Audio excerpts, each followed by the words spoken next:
Hello everyone, welcome back. Nifty Bank Nifty pre-market analysis video for 4th June 2024. নমস্কার বন্ধুরা, আমি অভিষেক master tedder YouTube চ্যানেলের পক্ষ থেকে নিয়ে চলে এসেছি আরেকটি ফ্রেশ ব্র্যান্ড নিউ ভিডিও আগামীকাল 4ই জুন 2024-এর জন্য। ঠিক আছে, 4ই জুন 2024 যেমন আমরা জানি ইলেকশনের রেজাল্টও আছে। ঠিক আছে, যেই দিনটার জন্য ট্রেডার্স বা ইনভেস্টররা ওয়েট করছিল সেই দিন হচ্ছে কালকে, মানে 4th জুন 2024 ইলেকশনের রেজাল্ট। ঠিক আছে, সবার আগে কথা বলবো দেখুন চার্টের। সবার আগে আমরা কথা বলবো চার্ট নিয়ে। দেখুন কালকে চার্টের কোনো কাজ নেই, এক কথায়। ঠিক আছে, কালকে চার্টের কোনো কাজ নেই, চার্টের কালকে কোনো কাজ নেই। ওকে, কেন কাজ নেই? কালকে তাহলে কিসের কাজ হবে? যদি চার্টের কাজ না থাকে, যদি মানে চার্টের সাপোর্ট রেজিস্ট্যান্স আর অ্যানালাইসিসের কাজ না থাকে, তাহলে কালকে কিসের কাজ আছে? ঠিক আছে, কালকে স্পেশালি যেটা কাজ করবে সেটা হচ্ছে সিডস। ঠিক আছে, সিডসের কাজ করবে। সিডস কিসের? সিডস হচ্ছে ইলেকশনের রেজাল্টসের। ঠিক আছে, এবার দেখুন সিডসের সবার আগে আপনাকে ফোকাস করতে হবে যেটা, সেটা হচ্ছে বিজেপির সিটের উপর। ঠিক আছে, বিজেপির সিটের উপর সবার আগে আপনাকে ফোকাস করতে হবে। ঠিক আছে, যদি বিজেপির সিট বাকি সবার থেকে বেশি থাকে তাহলে মার্কেট আপসাইডে ভালো মুভ হবে। যদি বিজেপির সিটের আশাপাশি কেউ আসে বা একটু সিট কমে, সেক্ষেত্রে মার্কেট কিন্তু ফল হতে পারে কালকের জন্য। ঠিক আছে, ফল হতে পারে। প্রথম কথা তাহলে আপনাদের কালকে কি লক্ষ্য রাখতে হবে? কালকে কোনো চার্ট লক্ষ্য রাখতে হবে না, যেটা আপনাদেরকে ফলো রাখতে হবে সেটা হচ্ছে নিউজ খুলে ইলেকশনের রেজাল্ট দেখতে হবে। সেটা হচ্ছে আপনার বিজেপির সিটসের উপর লক্ষ্য রাখতে হবে। বিজেপির সিটস যত বেশি হবে মার্কেট তত রকেট হবে, বিজেপির সিটস যত কম হবে মার্কেট ফল দেবে। এটা একটা সিম্পল কনসেপ্ট। ঠিক আছে, সেকেন্ড থিং কি, যদি মার্কেটে দেখা যায় যে আদার্স কোনো পার্টি, মানে বিজেপি ছেড়ে যদি আদার্স কোনো পার্টির, ঠিক আছে, পার্টি বিজেপির পাশাপাশি আছে, সেক্ষেত্রে কিন্তু মার্কেট একটা ফল দিতে পারে। ঠিক আছে, সেক্ষেত্রে কিন্তু মার্কেট পড়বে বা ফল দিতে পারে। তো যেমন দেখুন আজকে কি হয়েছে, আজকের মানে 3rd জুন 2024-এ কি হয়েছে। 2024-এ bank Nifty minimum 2000 point 2000 point আর ব্যাঙ্ক নিফটি মিনিমাম 2000 পয়েন্টের উপরে এখানে মুভ দিয়েছে। তার সাথে সাথে নিফটি হচ্ছে আপনার 750 পয়েন্ট। ঠিক আছে, যেমন দেখতে পাচ্ছেন এখানে ব্যাঙ্ক নিফটি মিনিমাম 2000 পয়েন্টের গায়ে গায়ে মুভ দিয়েছে, আর আপনাদের নিফটি দিয়েছে হচ্ছে মিনিমাম 700 পয়েন্টস। ঠিক আছে, 700 পয়েন্টসের নিফটিতে মুভ আছে। তো এবার বিষয় হচ্ছে কালকের জন্য যদি বিজেপির 360-এর উপরে সিট আসে, মাথায় রাখবেন এটা।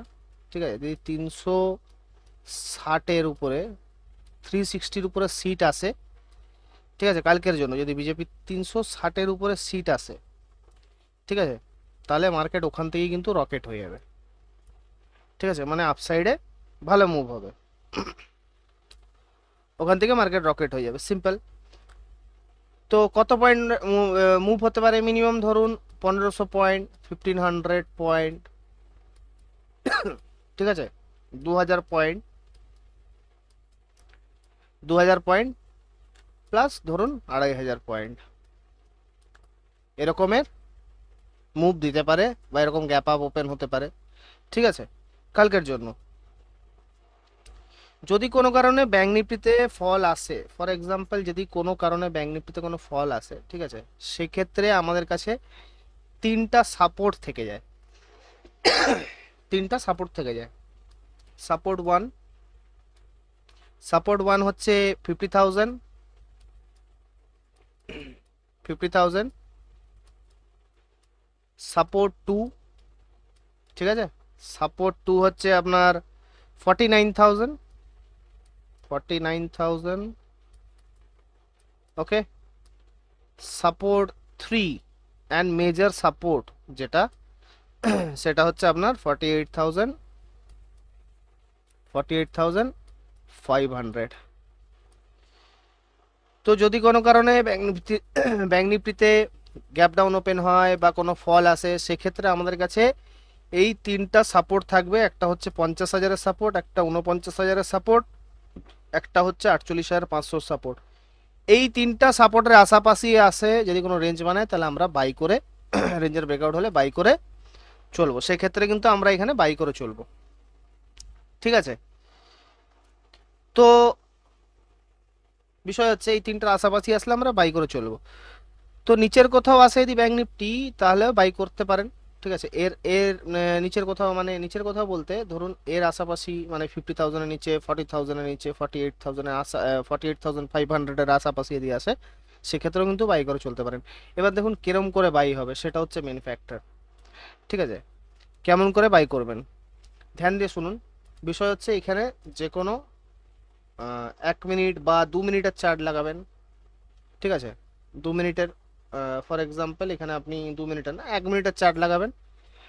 1 মিনিটের চার্টে কি করবেন, যদি কোনো ক্যান্ডেল, ঠিক আছে, 1 মিনিটের চার্টে যখনই গ্রিন ক্যান্ডেল হবে, 1 মিনিটের চার্টে যখনই গ্রিন ক্যান্ডেল হবে, ধরুন ফর এক্সাম্পল এটা একটা গ্রিন ক্যান্ডেল, সেকেন্ড এর উপরে যখন আরেকটা গ্রিন ক্যান্ডেল হবে, সাডেনলি আপনি ওখান থেকে বাই করে চলতে পারেন। কেন 1 মিনিটের ক্যান্ডেল দেখতে হবে? বিকজ দেখুন, যতক্ষণে আপনি 5 মিনিটের টাইম ফ্রেম দেখবেন না, 5 মিনিটের টাইম ফ্রেম যতক্ষণে দেখবেন, ততক্ষণে কি হবে, মার্কেট অলরেডি রকেট হয়ে যাবে, মানে ততক্ষণে অলরেডি মার্কেট অনেকটা মুভ দিয়ে দিবে। সেই জন্য কালকে ছোট টাইম ফ্রেম দেখে ট্রেড করতে হবে। ঠিক আছে। ছোট টাইম ফ্রেমে একটা গ্রিন ক্যান্ডেল হবে, দেন আরেকটা গ্রিন ক্যান্ডেল হবে, তার উপরে আপনি ডাইরেক্টলি বাই সাইডে যেতে পারেন। ঠিক আছে। বা গ্রিন ক্যান্ডেল হবে বা এটার হাইটাকে ভাঙলে বাই সাইডে আপনি যেতে পারেন। সেকেন্ড সেকেন্ড কি আসবে, সেকেন্ড হচ্ছে রেজিস্ট্যান্সে বাই। এবার দেখুন কালকের জন্য, আপাতত কালকের জন্য কোনো রেজিস্ট্যান্স তো নেই হিসাবে। ঠিক আছে। কোনো রেজিস্ট্যান্স মার্কেটে এই মুহূর্তে নেই। তো তাও নেই, তাও ধরেন ব্যাংক নিফটিতে মিনিমাম 2,000 পয়েন্ট, হ্যাঁ 2,000 পয়েন্ট মতো ব্যাংক নিফটিতে দিল। ঠিক আছে। ফর এক্সাম্পল নিফটি, হ্যাঁ 2,000 পয়েন্টের জায়গায় ধরুন একটা মুভ দিল। ঠিক আছে। সেক্ষেত্রে ধরুন মার্কেট কোথায় যাবে, 53,000, 53,000। ঠিক আছে। 53,000। এবার 53,000-এ যখন মার্কেট আসবে, ঠিক আছে, যখন 53,000-এ মার্কেট আসবে, সেক্ষেত্রে কিন্তু এখান থেকে একটা সবাই প্রফিট বুক করা চালু করবে। এখান থেকে একটা প্রফিট বুকিং জোন বলতে পারেন 53,000। ঠিক আছে। 53,000।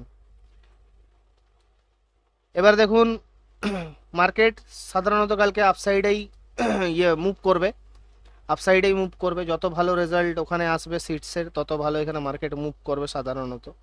কিন্তু যদি ব্যাংক নিফটি 53,500, ঠিক আছে, যদি ব্যাংক নিফটি যদি ব্যাংক নিফটি হ্যাঁ যদি ব্যাংক নিফটি 53,500, 53,500, ওকে, 53,500 লেভেলের আশাপাশি আসে, ঠিক আছে, আশাপাশি আসে, তাহলে আমরা একটা শর্ট করার চান্স ওখান থেকে পেতে পারি, বাট নট শিওর। ঠিক আছে। 53,500-র আশাপাশি যদি ব্যাংক নিফটি আসে, এক্ষেত্রে আমরা একটা শর্ট করার চান্স পেতে পারি, বাট নট শিওর যে এটা আসবে বা হবেই। ঠিক আছে। কিন্তু যদি আসে তাহলে আমরা একটা আপার থেকে শর্ট করার চান্স পেতে পারি। ঠিক আছে। আর কালকের জন্য দেখুন, সাধারণত কালকের জন্য কোনো লেভেলস, কোনো সাপোর্ট, কোনো রেজিস্ট্যান্স প্রপারলি কাজ করবে না। ঠিক আছে। কারণ মার্কেটে আমি আগেই বললাম, যেরকম ইলেকশনের রেজাল্ট আসবে সেরকমভাবে মার্কেট মুভ হবে। যত সিটস বাড়বে, এখানে যত বিজেপির সিটস বাড়বে, তত ভালো মার্কেট মুভ হবে। যত বিজেপির সিটস কমবে, ঠিক আছে, মার্কেট ফল দিবে, এটা কমন জিনিস। ঠিক আছে, যেমন আগের ইলেকশনে কি হয়েছিল, আগের ইলেকশনে যখন বিজেপির সিট বেড়েছিল তখন কি হয়েছিল, মার্কেটে একটা দুর্দান্ত মুভ ছিল, 1000, 1500, 2000 পয়েন্ট। হঠাৎ যখন আবার আদার্স কোনো পার্টির সেই সিটের পাশাপাশি এসছে তখন আবার 1000 পয়েন্টের ফলও দিয়েছে। ঠিক আছে, সেটা আপনারা আগে চেক করে নিতে পারেন আগের চার্টে গিয়ে, প্রিভিয়াসে গিয়ে। ঠিক আছে, ডেট ওয়াইজ তো লেভেলস কাজ করবে না।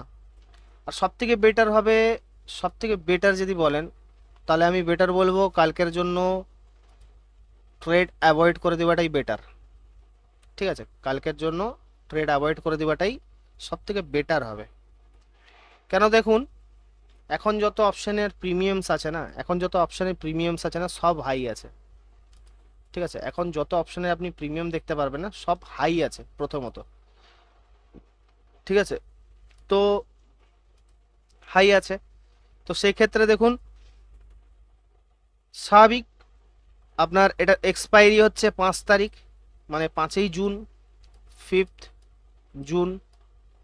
ঠিক আছে, এখন সব প্রিমিয়াম হাই আছে, তো 5ই জুন আস্তে আস্তে এর প্রিমিয়াম সাধারণত ডিকে হবেই। ঠিক আছে, সাধারণত ডিকে হবেই এর প্রিমিয়াম। এবারে বিষয় কি হয়েছে, যদি আপনি কালকে অল্প লসে যদি এক্সিট না করেন, অল্প লসে, তাহলে কি হবে, নেক্সট ডে হতে হতে ওটা কিন্তু আপনার একটা বড় লসে কনভার্ট হয়ে যাবে। ঠিক আছে, কারণ সাধারণত প্রিমিয়াম ডিকে হবে, তো সেক্ষেত্রে কিন্তু এটা বড় লসে কনভার্ট হয়ে যাবে 5 তারিখ আস্তে আস্তে। আর দেখুন সব থেকে বড় কথা হচ্ছে, যদি কালকে আপনি ট্রেড করেনও না, যদি করেন তাহলে আপনার 1টা 30, 1টা 30 PM এর পরে করাটা বেটার হবে। ঠিক আছে, 1টা 30 PM এর পরে আপনি ট্রেড করতে পারেন, সেক্ষেত্রে বেটার হবে। ঠিক আছে, তবে খুব রিস্কি ভাবে কাজ করতে হবে, কারণ মার্কেট কোনো সাপোর্ট রেজিস্ট্যান্স কিছু মানবে না, যেরকম সিট বাড়বে সেরকম আপসাইডে যাবে, আবার দুম করে পড়েও যেতে পারে সিটস কমাতে। ঠিক আছে, তো যদি পারেন অ্যাভয়েড করে চলবেন সাধারণত। ঠিক আছে, এবার স্বাভাবিক বিষয় হচ্ছে নিফটিতেও সেম, নিফটিতেও সেম যদি আপনি ওরকম করেন, নিফটিতেও কালকে যা যা ব্যাংক নিফটিতে বললাম সেম কাজ নিফটিতেও হবে, কোনো রেজিস্ট্যান্স কোনো সাপোর্ট কিছু কাজ করবে না। ঠিক আছে, তো এবার দেখুন ব্যাংক নিফটিতে আর একটা জিনিস আসতে পারে, যেটা ব্যাংক নিফটিতে সাধারণত যখন কে সরকার আসবে না আসবে সেটা আমরাও জানি, সেক্ষেত্রে ব্যাংক নিফটিতে ডিপ বাইও আসতে পারে। ঠিক আছে, বাই অন ডিপ যেটাকে আমরা বলে থাকি, সেটাও ব্যাংক নিফটিতে আসতে পারে, না আসার কিচ্ছু নেই। ঠিক আছে, তো এই সাধারণত জিনিসগুলো মাথায় রাখবেন, মাথায় রেখে ট্রেড করবেন। তবে যদি পারেন কালকে ট্রেড অ্যাভয়েড করতে পারেন, অথবা 1টা 30-এর পর, 1:30 PM এর পর ট্রেড করতে পারেন। ঠিক আছে, এবার দেখুন কালকে না, কালকে সাধারণত যত লোক লাভ না করবে না তার থেকে বেশি লসই করবে। কারণ দেখুন সবার ধারণা কালকে মার্কেট বাড়বে, এই হবে ওই হবে। ঠিক আছে, কারোর ধারণা পড়বে, কারোর ধারণা বেড়ে যাবে প্রচুর। ঠিক আছে, সেক্ষেত্রে লোক কী করবে, বেশিরভাগ পয়সা ডবল করার চক্করে ট্রেড করবে, আর ট্রেড করলে এখানে কিন্তু লসই হবে, এখানে কিন্তু কেউ প্রফিট করতে পারবে না বেশিরভাগ লোক। ঠিক আছে, এবার আমি বলছি না কেউই পারবে না, তা নয়, বাট বেশিরভাগ লোক কি করবে, ওখানে যে বিগ প্লেয়ার্সরা আছে না, তারা ওখানে ম্যানিপুলেট করে দেবে জায়গাটাকে, যখনই আপনি এন্ট্রি এক্সিট করবেন সেই জায়গাগুলোকে ম্যানিপুলেট করে দেবে। তো সেই হিসাবে কালকের জন্য স্বাভাবিক বেশিরভাগ লোকই কিন্তু লসই করবে, তো লাভ করবে না। এবার বাদবাকিটা আপনাদের উপরে, সেটা আপনি কালকে করবেন কিনা। তবে দেখবেন কালকে যখন লোক বেশিরভাগ লোক লস করবে না, তখন নেক্সট ডে মানে 5th এক্সপায়ারি ট্রেডের জন্য তাদের কাছে অ্যামাউন্টই থাকবে না। সব থেকে বড় কথা হচ্ছে যখন কালকে লোক লস করবে, সেক্ষেত্রে কি হবে, নেক্সট দিন যখন এর এক্সপায়ারি আছে, ব্যাংক নিফটির এক্সপায়ারি 5th জুন। ঠিক আছে, 5th জুন। ঠিক আছে, জুন মানে কালকের পরের দিন, রেজাল্টের পরের দিন। তো তখন তার কাছে ফান্ডটাই থাকবে না ট্রেড করা, বিকজ সে অলরেডি এখানে একটা বড় লস করে নেবে। তো সেই জন্য বেটার হবে চোখ নাক কান সব খোলা রেখে মার্কেট দেখে তারপর ট্রেড করা। কোনো চার্ট প্যাটার্ন, কোনো অ্যানালাইসিস কালকের জন্য কাজ করবে না, আমি আগেই বললাম। তার সাথে কি কাজ করবে সেটা হচ্ছে ইলেকশনের রেজাল্টস, কত সিট আসছে, কত সিট যাচ্ছে, ঠিক আছে, কত সিট বেশি হচ্ছে, কত সিট কম হচ্ছে, এইটাকে ফলো করে কালকের মার্কেট চলবে। তো এবার বিষয় হচ্ছে যেতে যেতে চারটা স্টক। তো এটাই ছিল ব্যাঙ্ক নিফটি নিফটির অ্যানালাইসিস আজকের জন্য, ঠিক আছে। নেক্সট আপনাদের সাথে এক্সপায়ারি ট্রেড মানে 5th অফ জুন, জুনের প্রি মার্কেট অ্যানালিসিস নিয়ে আমি আবার আসবো সেক্ষেত্রে। তো কালকের জন্য যে স্টকগুলো ভালো পারফর্ম করতে পারে, ঠিক আছে, বা যেগুলো ভালো পারফর্ম করতে পারে সেটা হচ্ছে এসবিআই, ঠিক আছে, এসবিআই ভালো পারফর্ম করতে পারে, ঠিক আছে, আইসিআইসিআই ভালো পারফর্ম করতে পারে, হ্যাল ভালো পারফর্ম করতে পারে, ঠিক আছে, এই স্টকগুলো আপনি দেখতে পারেন ভালো পারফর্ম করতে পারে, ঠিক আছে। রিলায়েন্সও ভালো পারফর্ম করতে পারে। তো এই কয়েকটা স্টক যেমন এসবিআই, অ্যাক্সেস, আইসিআইসিআই, রিলায়েন্স, হ্যাল, এগুলোকে আপনি ফলো করতে পারেন, ভালো পারফর্ম করবে কালকে, ঠিক আছে। তো যেতে যেতে আচ্ছা, আরেকটা কথা, যদি ভিডিওটা ভালো লেগে থাকে তাহলে একটা লাইক করে দেবেন আর চ্যানেলটা সাবস্ক্রাইব করে দেবেন। আর যদি আপনিও free of cost option trading, forex trading শিখতে চান তাহলে এই ভিডিওর নিচে ডেসক্রিপশনে দেওয়া হোয়াটসঅ্যাপ কমিউনিটি গ্রুপের লিঙ্কে ক্লিক করে আমাদের গ্রুপে জয়েন করুন। সেখানে আমরা daily free of cost market materials, market analysis, chart, live market chart, এই সমস্ত জিনিস শেয়ার করে থাকি। তো দেখা হচ্ছে আপনাদের সাথে নেক্সট ভিডিওতে 5th অফ জুন, ঠিক আছে, 5th অফ জুনে এক্সপায়ারি ট্রেডে, ঠিক আছে।